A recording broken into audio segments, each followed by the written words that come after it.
Hello दोस्तों, आज इस वीडियो में हम बात करेंगे वेब 3.0 के बारे में। ये क्या होता है, इसको समझने से पहले हमें समझना पड़ेगा कि इंटरनेट की शुरुआत कहां से हुई। तो चलिए मैं आपको सुनाता हूं इंटरनेट की स्टोरी। इंटरनेट हमारी आजकल की जरूरत बन गई है, लेकिन ये इंटरनेट शुरू कहां से हुआ?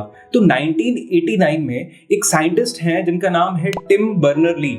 उन्होंने पहली बार इंटरनेट को एग्जिस्टेंस में लेके आए। उन्होंने सबसे पहली बार www, जिसे हम वर्ल्ड वाइड वेब के नाम से जानते हैं, इसको एग्जिस्टेंस में लेके आए।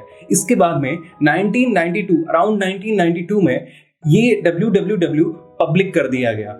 जैसे ही इसे पब्लिक करा गया तब वेब 1.0 की शुरुआत हुई। हाँ, वेब 1.0 वहीं बॉर्न हुआ। वेब 1.0 का एरा चला 1992 से 2004 तक। इस वेब 1.0 के अंदर सारे पेजेस स्टैटिक पेजेस होते थे और रीड ओनली होते थे। मतलब हम जब भी कोई ब्लॉग पढ़ते हैं तो हम सिर्फ उसको पढ़ सकते हैं। आज के टाइम हम उन पे इंटरेक्ट कर सकते हैं, लेकिन वेब 1.0 के एरा के अंदर हम उन पे इंटरेक्ट नहीं कर सकते थे, सिर्फ हम उसको पढ़ सकते थे। अब यहाँ पे कंज्यूमर सिर्फ यूजर होता था, क्योंकि यूजर जाता था इंटरनेट पे कुछ इंफॉर्मेशन पढ़ता था और उसे कंज्यूम करता था।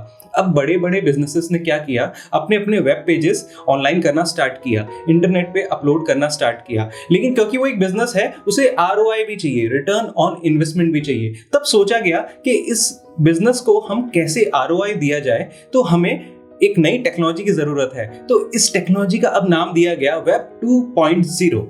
वेब 2.0 2004 से आज तक चलता आ रहा है। अब इसमें डिफरेंस क्या है सबसे बड़ा? तो जो स्टैटिक पेजेस थे वेब 1.0 के अंदर, वो अब डायनामिक बन चुके हैं। अब यूजर सिर्फ रीड नहीं करता है, रिएक्ट भी करता है और उस पर एक्शन भी लेता है। जैसे हम किसी भी वेबसाइट पे जाके चीजें देख सकते हैं, खरीद सकते हैं और वो चीजें सीधा हमारे घर पे आ सकती है। तो ये एक बहुत बड़ा एडवांटेज हुआ और बिजनेसेस ने इससे बहुत सारा पैसा कमाया। अब क्या हुआ, पहले वेब 1.0 के अंदर कंज्यूमर सिर्फ यूजर होता था, लेकिन अब इंटरनेट भी कंज्यूमर बनना स्टार्ट हो गया। इंटरनेट क्या कंज्यूम करता है? इंटरनेट कंज्यूम करता है यूजर का डेटा।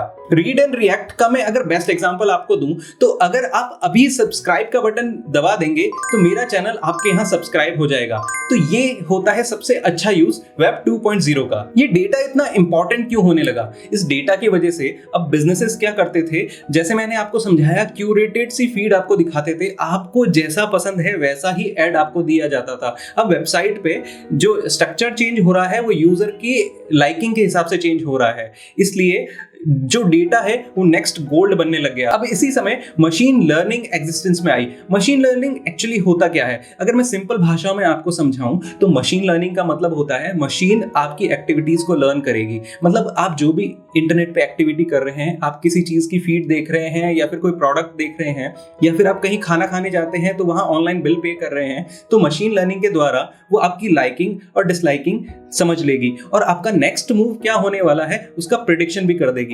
हाँ जी, ये मशीन लर्निंग और डेटा इतना खतरनाक है या फिर इतना इंपॉर्टेंट है, मैं कह सकता हूं कि ये बड़े बड़े देशों की सरकार भी बदल सकता है। और इसी वजह से अब डेटा की प्राइवेसी का इशू आना स्टार्ट हो गया। और अब हमें क्योंकि डेटा की प्राइवेसी चाहिए तो एक नई टेक्नोलॉजी की जरूरत है। तो इस टेक्नोलॉजी को अब कहा गया वेब 3.0। वेब 3.0 में आप अपने डेटा के खुद ओनर होते हैं। आपकी खुद की जो फिजिकल प्रोफाइल है, जो रियल वर्ल्ड में प्रोफाइल है, वो इंटरनेट की दुनिया में प्रोफाइल अलग हो सकती है। आप एनोनिमसली इंटरनेट पे सर्फिंग कर सकते हैं। मतलब आपकी रियल आइडेंटिटी वहां रिवील होना कोई जरूरी नहीं है। ये टोटल आपके ऊपर है कि आप रिवील करना चाहेंगे या नहीं करना चाहेंगे। इसकी वजह से आपकी डेटा की प्राइवेसी बहुत बढ़ जाती है, आपका डेटा बहुत ज्यादा सिक्योर हो जाता है। लेकिन इस डेटा को सिक्योर क्यों किया जाए? ये इसलिए इंपॉर्टेंट है क्योंकि इस डेटा की वजह से लोग आपके साथ में स्कैम कर सकते हैं। इस डेटा की वजह से लोग आपके डिसीजंस मैनिपुलेट कर सकते हैं। इसलिए इस डेटा की प्राइवेसी बहुत इंपॉर्टेंट है। इस डेटा को सिक्योर करने के लिए वेब 3.0 एग्जिस्टेंस में आया। अब ये वेब 3.0 एक्चुअली ब्लॉकचेन टेक्नोलॉजी पे आधारित है। ब्लॉकचेन आपके लिए न्यू है या फिर आप ब्लॉकचेन पूरा अच्छे से नहीं जानते हैं? जल्दी से मुझे कमेंट बॉक्स में बता दीजिए। मैं ब्लॉकचेन में एक हिंदी में पूरा डिटेल्ड वीडियो बना दूंगा। ब्लॉकचेन की वजह से कंट्रोल डिस्ट्रीब्यूटेड हो जाता है। बेसिकली आपके पास में एक एंटिटी के पास में कंट्रोल नहीं रहता, अब वो कंट्रोल डिस्ट्रीब्यूटेड हो जाता है और ये वेब 3.0 सॉल्व कर सकता है। एग्जाम्पल के तौर पे हमने देखा होगा रिसेंटली इंस्टाग्राम का सर्वर बहुत बार डाउन होता है और हमारा सारा काम ठप हो जाता है। व्हाट्सएप का सर्वर भी डाउन होता है, हमारा सारा काम ठप हो जाता है। वो इसलिए क्योंकि यहाँ कंट्रोलिंग एंटिटी सिर्फ एक है। अगर यही कंट्रोल हम डिस्ट्रीब्यूटेड कर दें, बहुत सारे बिलियंस ऑफ कंप्यूटर्स पे ये कंट्रोल डिस्ट्रीब्यूटेड कर दें, तो अगर एक एंटिटी बंद भी हो जाए तो दूसरी एंटिटी के द्वारा ये चीजें कंट्रोल की जा सकती है। एक एग्जांपल से समझते हैं इसको कि अगर मैं एक डिसीजन मेकर बनाऊं और उसकी जगह मैं 1000 डिसीजन मेकर बनाऊं, तो एक डिसीजन मेकर का करप्ट होना बहुत इजी है, लेकिन उसी समय 1000 डिसीजन मेकर्स का एक साथ करप्ट होना बहुत मुश्किल है। तो इसी वजह से ये डिस्ट्रीब्यूटेड कंट्रोल बहुत जरूरी है जो वेब 3.0 लेके आ रहा है। वेब 3.0 के बेस्ट एग्जांपल्स की बात करूं तो crypto.com और NFT दोनों ही चीजें वेब 3.0 या फिर ब्लॉकचेन टेक्नोलॉजी के ऊपर बनाई गई हैं।